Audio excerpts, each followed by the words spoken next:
একদিকে জগন্নাথ দেবের উল্টো রথকে ঘিরে ভক্তদের ঢল, ডিজের তালে উৎসবের উচ্ছ্বাস, অন্যদিকে জাতীয় সড়কে দীর্ঘ যানজটে আটকে শত শত যানবাহন।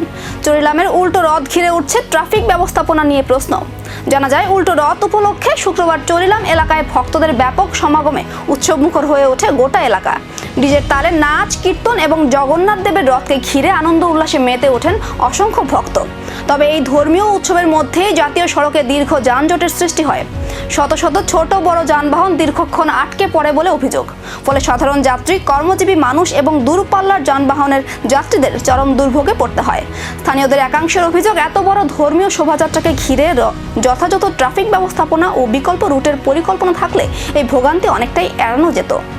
তবে উৎসবের কারণে যান চলাচলে সাময়িক প্রভাব পড়েছে কিনা এবং ঘটনাস্থলে কী ধরনের ট্রাফিক ব্যবস্থা নেওয়া হয়েছিল সে বিষয়ে প্রশাসনের আনুষ্ঠানিক বক্তব্য এখনো পাওয়া যায়নি। ধর্মীয় উৎসবের আনন্দের সঙ্গে সাধারণ মানুষের যাতায়াতের ভারসাম্য কিভাবে রক্ষা করা হবে, এই প্রশ্নই এখন সামনে। প্রশাসনের ব্যাখ্যা ও পরবর্তী পদক্ষেপের দিকেই নজর সবার।